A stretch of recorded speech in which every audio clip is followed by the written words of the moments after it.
talking about myself, so I'm a civil engineer. I come from civil engineering background.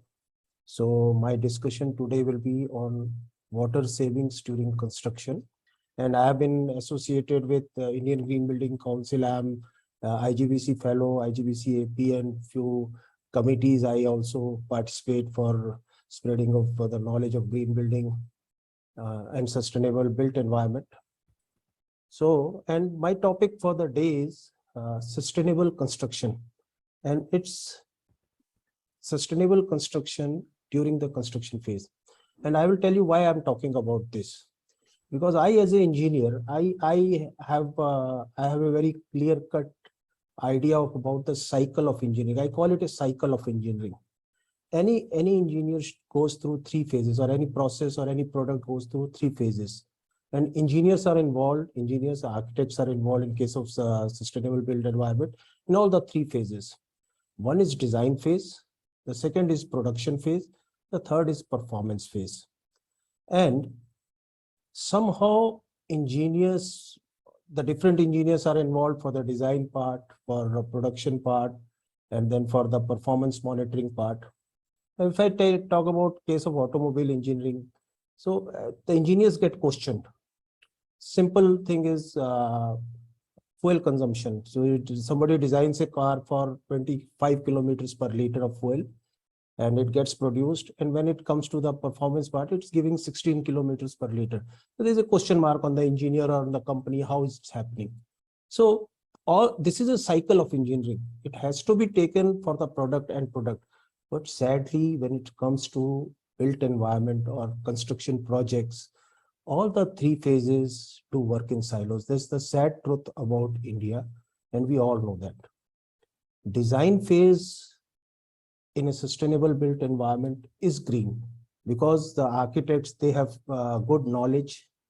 In the operation, facility management people come in, they are trained people, they have they have background, and they have all the aptitude to keep the things going on. They have to pay the electricity bills, so they work on the efficiency.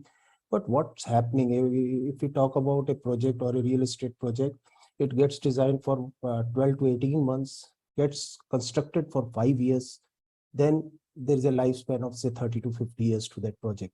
So what's happening during those 5 years? So because I come from the production background, and as I was telling you that my life was entirely first 28 years of my career of 34 years, I worked solely on projects. So this is the subject which started bothering me when the green building movement came along 2009-10. I was doing construction, and underground water extraction was banned in my part of India. And then I started thinking about water and construction. So this is how this topic has come into the picture. But at the same time, in northern India, even in Chennai, so air quality and construction is a big topic these days. In Delhi, we get the construction stopped for a month during these months because of construction affecting the air quality.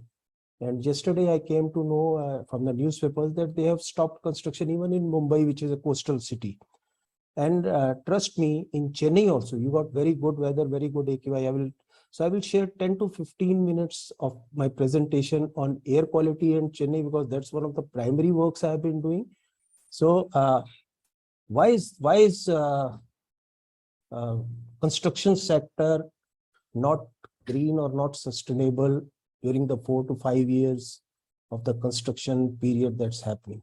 The simple reason is because apart from the few companies, big companies like Tata Group, Shapur Palanji, or some metro construction happening, L&T, Afcons, they are doing, trust me, only 1% of the construction that's happening in India.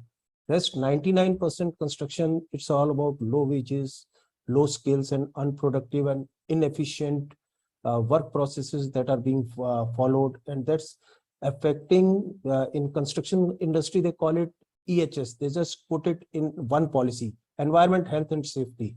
So even nothing is happening on the safety part, health of the workers, and environment, the way we are disturbing the environment. So if the engineers follow the complete cycle, if they take the responsibility for when I was doing the production, or construction of projects, I wanted to know about the design part, how it has been designed, why it's called green building, what's happening with the green building. Then I will do the construction of my projects. And even today, we love to audit our projects that have been constructed, whether it was designed for 90 LPCD as 135 LPCD, 40% water efficiency. Is it performing at 90 LPCD or not? So engineers have to take the responsibility of all the three cycles. Then things will be better, I believe. That's one of the way of putting it.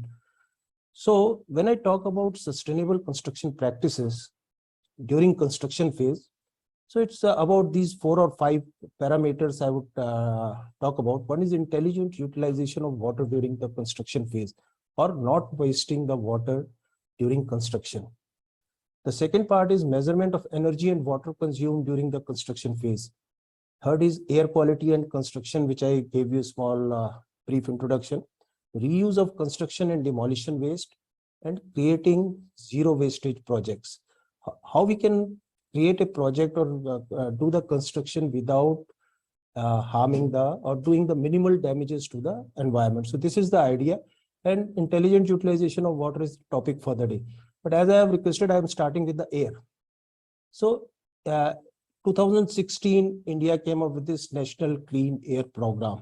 It's written 122 cities over here in my slide, but they have later on put it as 131 cities as non-attainment cities, where the air quality data, air quality of that city, outdoor air quality, is beyond, it's not what's presumed to be safe as per WHO standards, or as per the standards what we have been decided for India. And Chennai is not in that list. This is only one of the million-plus cities which is not in the list of non-attainment cities, although that they feature it in 131 cities with a star. The reason is because the data belongs to their data, which was worked upon for NCAPs up to 2015 or 2016. And things have changed in Chennai thereupon. And what happens once the city is in non-attainment cities? They do this apportionment study, what's affecting the air quality, like transport, industry, waste, household cooking, road dust and construction management comes to one of the things, whether it's affecting the air quality. And then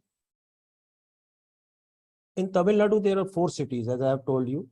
I can't pronounce them with Kodi, Trichy, Madurai, I know. Chennai is million-plus city, but not part of attainment city, but it's in the list of 131 cities. So when I was creating this PPT, I happened to see today's CPCB. And PM, this is Alanpur Bus Depot, Chennai, today morning 8 a.m. So I took the screenshot and put it on my PPT. So PM 2.5, PM 10 levels are not conforming to what they should be. And you are having a AQI of 106. Today, Delhi, which is a bad city, we have AQI of 160. Mumbai is 200. So Chennai is not far behind. That's what I want to make a point of. Although you are in non-attainment cities, PM 2.5, if you can see, I believe it's across something around 100. PM10 is 80, and safe limits for PM type 2.5 as per WHO they are very, very low. They are hardly 5 micrograms per meter cube of the standards, as they put it. For Indian standards, they put it around 15. So air quality is one of most talk about subjects, air quality or outdoor air quality. And there is a reason to it. Because water created rich and poor divide. Rich people can afford clean drinking water, poor people can't. But it's not about the air. Whatever air in Delhi, whatever air I am breathing, same goes to Prime Minister's house also. So there's no same is everyone breathing. So air is for everyone. Outdoor air quality is even a serious matter than water. And this is how they do the apportionment study. This is for Delhi. I couldn't find the pie chart for Chennai because I don't think they have done this study for Delhi. Now, it's something very interesting I want to point out to all the esteemed members over here. Now, they say road dust, and road dust is very high in Chennai also. I have visited Chennai a few times. I know there's lots of dust on the road on Chennai. So what happens to construction dust when it comes out of the micro boundaries of a project site? It becomes road dust, and it later on clogs your stormwater drains, and that makes that affects the drainage, rainwater drainage, and Chennai has also been facing with the rainwater drainage problems. I know we are doing a study in Surat where we are trying to do the apportionment study of road dust, where we will come to know how much percentage of road dust is construction dust or construction emissions that are happening. And another study says that during the summer months, the emissions from construction sites are more. And my friends from Chennai, they keep on telling me that Chennai has three weathers: hot, hotter, hottest. So it's summer always there in Chennai, or even Bangalore has somewhat cold weather. So now we are not talking about construction dust. I'm talking about construction emissions. Emissions coming out of a construction project. And this is the last slide on air. Then we turn to your subject, water. And construction emissions coming from a project site. They are residue of construction activity or processes. Because construction is happening throughout the year 24/7. So emissions are happening 24/7. We only get scared when we see the AQI going up.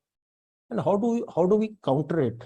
So I keep on telling my project teams that we should be tackling construction dust similar way the automobile engineers worked on the vehicle exhaust. They improve their processes, improve the fuel type, and so they can make the vehicle exhaust less polluting. And the mandate to the construction engineers is to mitigate emissions from construction processes within micro boundaries of construction. That's what we call clean construction or sustainable construction practices. And it depends on two types. Construction emissions is highly dependent on the soil type.